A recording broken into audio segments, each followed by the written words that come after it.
Hi, I'm Rebecca Beattie, and I've brought you out again to my favourite walk in the woods in North London.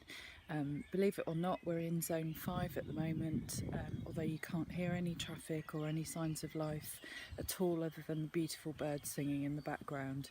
But I do promise you, I'll show you later, we are in zone 5. So I am a writer and I write mainly fiction. However, I do non-fiction as well, and I've got an area of research that I'm particularly interested in, which is 20th century literary pagans. So I've been researching some of the writers that created the cultural environment into which Gerald Gardner and Doreen Valiente could bring modern Wicca or modern paganism in the early 20th century. So if you read the work of scholars like Ronald Hutton, which I'm sure all of you have done, Ronald talks about the fact that modern paganism emerged from several influences that came about in the latter part of the 1800s and the earlier part of the 1900s. So one of the things that he talks about, for instance, is things like the Victorian interest in folklore, and also the countryside revival of the 1930s and 40s, which had quite a big influence. But he also talks about the fact that modern paganism emerged from literature, and a lot of our ritual imagery comes from the literary imagery that was around earlier in the century. So the background that's behind me is going to keep changing because I'm actually walking my favourite walk and just sort of stopping and starting with the filming as we go. So hopefully it won't be too jumpy, and it will enable you to sort of see a bit more of where I am and the kind of environment I'm interacting with. And this has a huge influence on my own work. In order to write fiction, I need to be able to absorb myself in nature and really soak up some of the green stuff.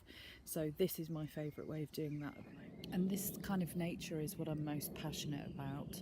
I think there's a huge link between creativity and our spiritual lives, and our interactions with nature obviously form a big part of that as modern pagans. So for me, if I didn't come out and do these walks and really soak it all up, I wouldn't be able to write. So if you want to see where I am on a map, if those things interest you, I'm actually up in Barnet in northwest London. As I said, we're in zone 5-ish, between 4 and 5. And I'm doing a part of a walk that's called the London Loop. And it's also known as, this bit is the Dollis Valley Greenway. So you can see the finger post behind me. So the walk starts around an area called Totteridge, which is where all the footballers live. It's very nice, lots of big mansions, and I kind of break into their woods when I get the chance and have a look round and just sort of generally immerse myself in the green stuff.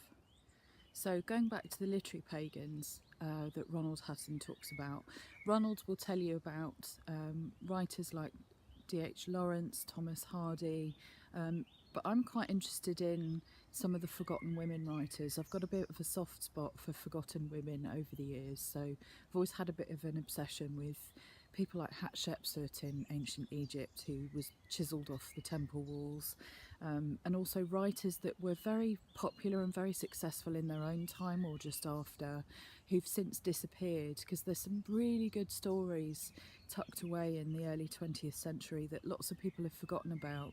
So part of my research has involved going to libraries like Senate House Library in London, which is kind of 16 floors of glorious old stuffy dusty old books, and I've been reading through some of the writers that were around the time of maybe 1920s onwards, maybe a little bit earlier.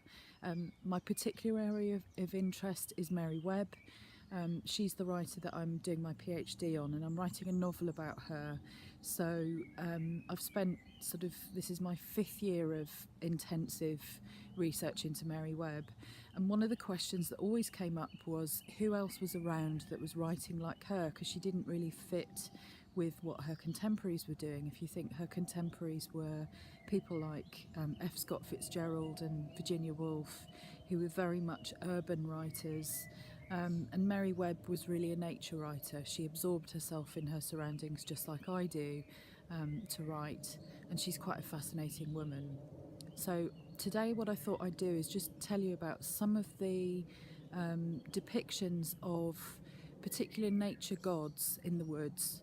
We're in the woods, so I thought it might be fitting to have a look at some of those nature gods today. So I'm just going to walk us on a bit further, and then I'll stop and tell you a bit about Sylvia Townsend Warner. So who's Sylvia Townsend Warner, and why is she so important? Well, Sylvia Townsend Warner was a writer who published one of her most famous books in 1926, and it's called Lolly Willows and the Loving Huntsman, and it's one of my real favourites. It's a really good depiction of what might have been going on in a witches' circle at a Grand Witches' Sabbat in the 1920s, had such a thing been going on at that time. And Lolly is quite an interesting character, and she's just as interesting as her writer. Townsend Warner herself was quite a rebel, and she was involved in all sorts of things in the 1920s and earlier as well. During the First World War, she lived in London and she worked in a munitions factory. And then when she was 30, she met her life partner, Valentine Ackland. So Valentine Ackland and Sylvia Townsend Warner met when Townsend Warner was 30, and they more or less stayed together for the next 39 years. It was quite a troubled relationship, but it was still very loyal. So if we ever had such a thing as a witches' syllabus of books that all witches should read, Lolly Willows and the Loving Huntsman would be one of the first ones I'd campaign for us to put on that syllabus. It's such a beautiful book, and the character of Lolly is really engaging. So Lolly Willows is a spinster who's living in her family home, and then when her father dies, she decides that she's not really satisfied with the life that she's got. She's living with her brother and his family, and she's kind of maiden Aunt Lolly, who surprises her family by doing some really odd things. So for instance, she reads books that aren't deemed suitable for a woman to read, like books on herbs, and demonology is another topic. And she also does things like she gathers herbs and she brews beers, and she's such a witch right down to her little stockings. And of course the reader knows this, but Lolly doesn't quite know this at the time.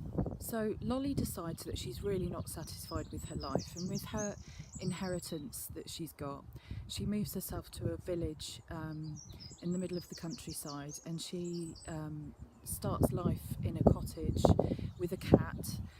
And then after a little while she realises that all the local villagers keep disappearing once a month, and one day she decides to follow them, and she discovers that the villagers are in fact a coven of witches, and they meet under the full moon with their leader, who she refers to as the devil, and they dance under the full moon. So Lolly decides that she's going to join the coven of witches. They invite her to join them, and she takes an oath of fealty to the devil and then becomes a witch. But then she soon finds that things aren't quite what she expected. So Townsend Warner had rejected Christianity early in life, and instead she looks to nature for her inspiration, and her descriptions of nature are just so beautiful, and I think it's that which draws us to novels like Lolly Willows. So some of the descriptions, for instance, she talks about nature in a way that's very, it's alive, it's living, it's around. So I'm just going to read you a little description that comes from Lolly Willows, and it's a description that includes familiar pagan themes that you'll recognise, like the wild hunt and the trees chanting the witch's rune. So she says, "It was so warm in the woods that she forgot she sat there for shelter.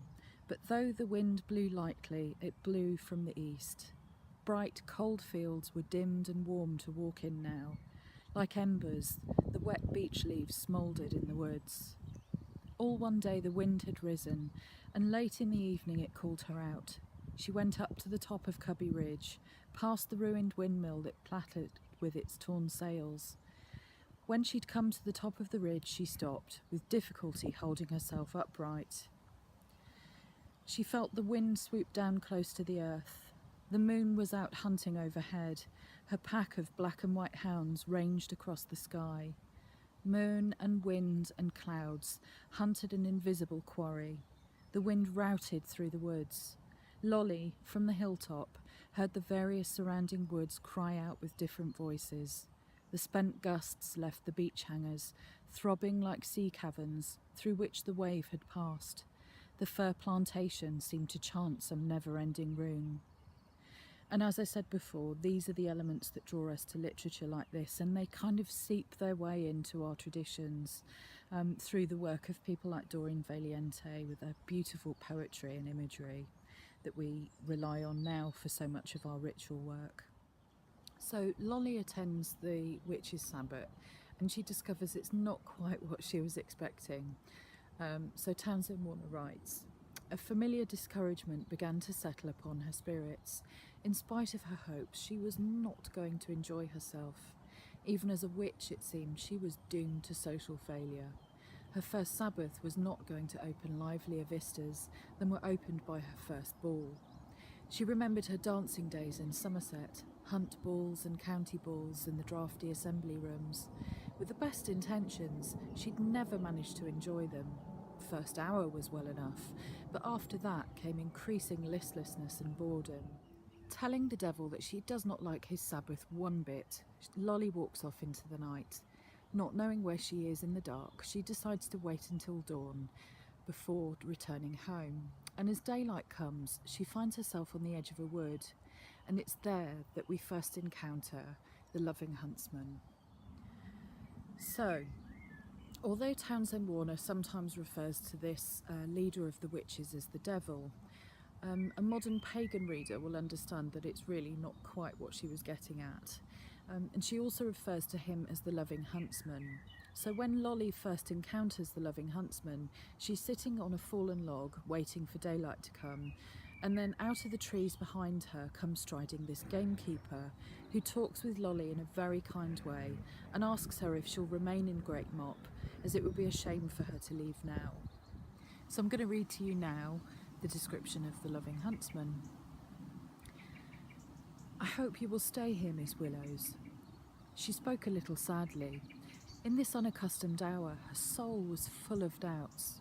She wondered if, having flouted the Sabbath, she was still a witch, or whether her power being taken from her, and being faint for want of food and want of sleep, she foreboded the worst. "Yes, you must stay here. It would be such a pity to go now." Lolly nearly said, "I have nowhere to go," but a dread of exile came over her like a salt wave, and she could not trust herself to speak to this kind man. He came nearer and said, "Remember, Miss Willows, that I shall always be very glad to help you. You have only to ask me." "But where shall I find you?" she asked, too much impressed by the kindness of his words to think him strange. "You will always find me in the wood," he answered, and touching his cap, he walked away. Encountering the gods in the woods is quite common in early 20th century literature, but the gods are not always quite as embodied and as clearly visible as Lolly Willow's gentle huntsman. Mary Webb writes in her novel The House in Dormer Forest about a character called Amber who's a nature mystic, and she flees the confines of her home again, where she's quite unhappy, and she goes up to the upper wood, and as she goes through the journey through the woods, the levels of consciousness start to change as she gets further and further into the wood. So Webb writes, "Something watched there, something waited, on this side or on that, always a little above her, a little beyond. Was it there where the quicken burned, or there where the yellow snapdragon crowded, every small mouth half open?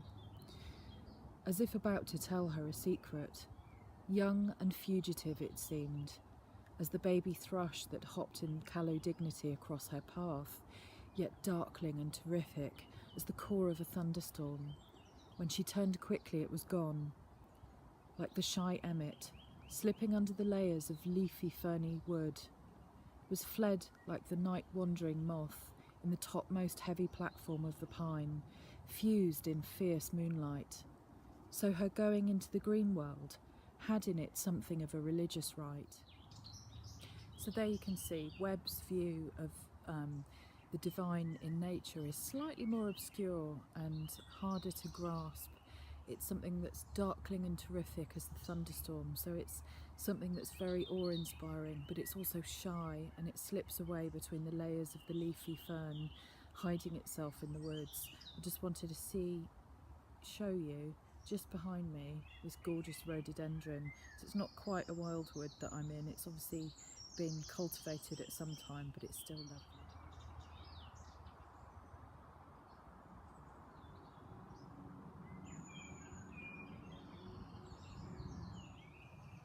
So what's slightly different about Lolly Willow's encounter with the pagan gods is also that she doesn't display the usual forgetfulness that comes with encountering the gods in the woods. Encounters with the pagan gods can often leave animals, or children, or adults with a state of confused amnesia about them. Published for the first time in 1908, Kenneth Grahame started writing stories for his son Alistair. The stories are brimming with beautiful nature imagery, and from the original first edition cover you can see that there's something very clearly pagan within the pages, because right on the cover of the first edition is a beautiful picture of the god Pan. Although Grahame had essentially been a city dweller and had worked at the Bank of England, he'd always hankered after a life in the countryside, and then in 1908 he retired to Cookham on the banks of the River Thames, and soon after, Mole, Ratty, Otter and Mr Toad made their first public appearance when The Wind in the Willows was published. You may remember from childhood reading about their adventures, but there's one little section in the book that's tucked away that often gets deleted out of some of the editions published, and this is a chapter called The Piper at the Gates of Dawn. Mole and Ratty have gone off in search of the missing Portly, a young otter that seems to have wandered away from home and got himself lost in the woods. Mole and Ratty join the search party, and who they meet in the woods is quite magical. In silence they landed, and they pushed through the blossom and the scented herbage and undergrowth that led up to the level ground, till they stood on a little lawn of marvellous green, set round with nature's orchard trees, crabapple, wild cherry and sloe. "This is the place of my song dream, the place the music played to me," whispered the rat, as if in a trance. "Here in this holy place, surely, if anywhere, we shall find him." Then suddenly the mole felt a great awe fall upon him, an awe that turned his muscles to water, bowed his head and rooted his feet to the ground. It was no panic terror. Indeed, he felt wonderfully at peace and happy, but it was an awe that smote and held him, and without seeing, he knew it could only mean that some august presence was very, very near. With difficulty, he turned to look for his friend and saw him at his side, cowed, stricken, and trembling violently. And still there was utter silence in the populous bird-haunted branches around them, and still the light grew and grew. Perhaps he would never have dared to raise his eyes, but that though the piping was now hushed, the call and the summons still seemed dominant and imperious. He might not refuse, were death himself waiting to strike him instantly, once he had looked with mortal eye on things that should be kept brightly hidden. Trembling he obeyed, and raised his humbled head, and then, in that utter clearness of the imminent dawn, while nature, flushed with a fullness of incredible colour, seemed to hold her breath for the event, he looked into the very eyes of the friend and helper, saw the backward sweep of the curved horns gleaming in the growing daylight, saw the stern hooked nose between the kindly eyes that were looking down on them humorously, while the bearded mouth broke into a half smile at the corners, saw the rippling muscles on the arm that lay across the broad chest, the long supple hand still holding the panpipes only just fallen away from the parted lips, saw the splendid curves of the shaggy limbs disposed in majestic ease on the sward, saw last of all, nestling his very hooves, sleeping soundly in entire peace and contentment, the little round podgy childish form of the baby otter. All this he saw, for one moment breathless and intense, vivid in the morning sky. And still, as he looked, he lived. And still, as he lived, he wondered. "Rat," he found breath to whisper, shaking. "Are you afraid?" "Afraid?" murmured the rat, his eyes shining with unutterable love. "Afraid of him? Oh, never, never. And yet, oh Mole, I am afraid." Then the two animals, crouching to the earth, bowed their heads and did worship. So there we have it. So the pagan gods reveal themselves often in the woods, sometimes in the form of a gamekeeper that you can call upon when you're feeling in need of some comfort and some rest and some support. As he says, you just need to seek for me in the woods and ask for me and I'll come and find you. Other times it's the shy, hidden gods that you don't quite see. They're skittish and they slip away from you under the layers of the woodland. And other times it's our Pan, who sits there quite majestically and quite shamelessly with his panpipes, playing away happily in the woods for people to find him. So I guess this is why we're drawn to woods, and I hope you've enjoyed our little foray into the woods in North London. I'll show you one last thing before we go, when I get down to the main road, just to prove that I'm not telling you a London-style porky pie, and we are actually in London in Zone 5. So come with me now and I'll show you the last bit. So before I take you home, I'm just going to show you a last bit of these lovely woods. There's some quite unusual species here. It's definitely not a wild wood. One of the dog walkers that comes here quite regularly that I chat to was telling me that this used to be part of the estate of a big house up on the hill, and they'd collected lots of different tree species from around the world. So we've got an Atlas pine and lots of rhododendrons everywhere, which are usually a dead giveaway. But it's lovely and it's peaceful, and we've got this beautiful little lake there as well, hidden between the trees. And you can hear we're just on the flight path to Luton, so planes are going overhead as we speak. So here we are, just on the edge of the woods, and I don't know if you can hear behind me, just pushing us round from the woods to my way out, and you can hear the roar of the traffic.